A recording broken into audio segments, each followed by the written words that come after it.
Hello ladies and gentlemen, how you guys doing? It's your friend. I'm back again, guys. Guys, if you look well, you will see the nkem jiwe bia today.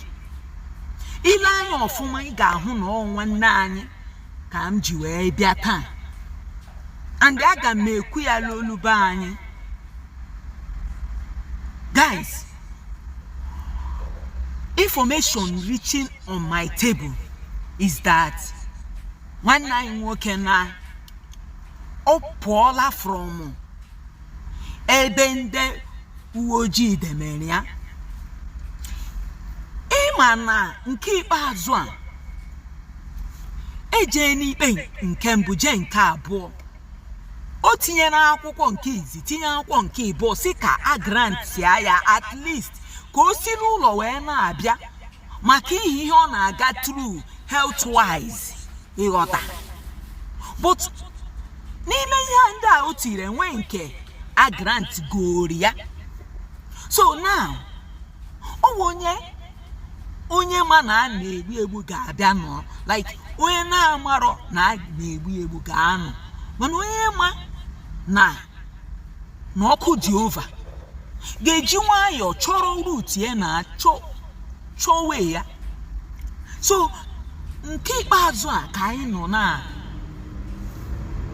elegharị anya na-eche ekene ka anyị mara ma enwere otu nzọpụta si wee bịara anyị.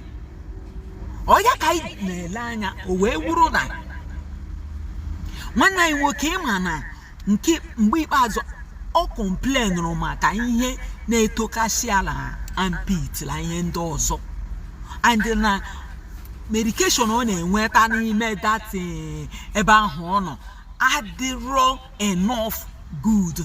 So ọ chọrọ iji aka ya wee pụta wee ji aka ya teki akara of onwe ya ọfụma, and o yọọla ihe a ka ayịyọ putuo ya ka akwụkwọ enwere onye na grant ya ihe ahụ request ya.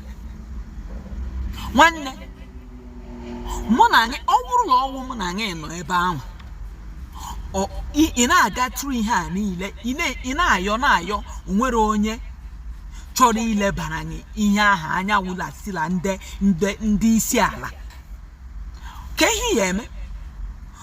Ndị ihe esila vumvum ka mma karịa statement. Nwanne asị nwa Igbo amụshiri ike o jiri nwayọ wee chọwe ya. So as I'm talking to you now, information reaching me now, wola nwanne anyị nwoke ajapala like he don japa from ebe ahụ ọ nọ. Achọ m ịkpọ ihe ndị ahụ afa, ị ga-ama ihe m na-ekwu.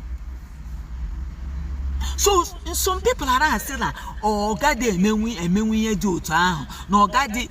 Nwanne eleghị imiri by ọ gadi emenwu ihe dị otu ahụ onye ka ọ ga-awụ? Nwanne anyị nwoke ihe a na-etokasị ala armpit adịgo too much. O nidiri ijeje teki akịara ofe onwe ya. So ebe oyọọla yọ anadị eme ihe a, so o tekizie lọ into and jack ya japa. So guys, I want you to put your comment what you thought about this video, like and share, comment and so some people na asịla ihe ahụ o mere na o metadia ba ishi ebe ahụ apụ, mana mụ nwa na asịla alaikiri m ihe ahụ o mere. Nke nwa ele ihe iche ị laikiri ihe o mere ka ị laikiri onye o mere? Tia la comment section. Guys, subscribe, like and share the video. I'll see you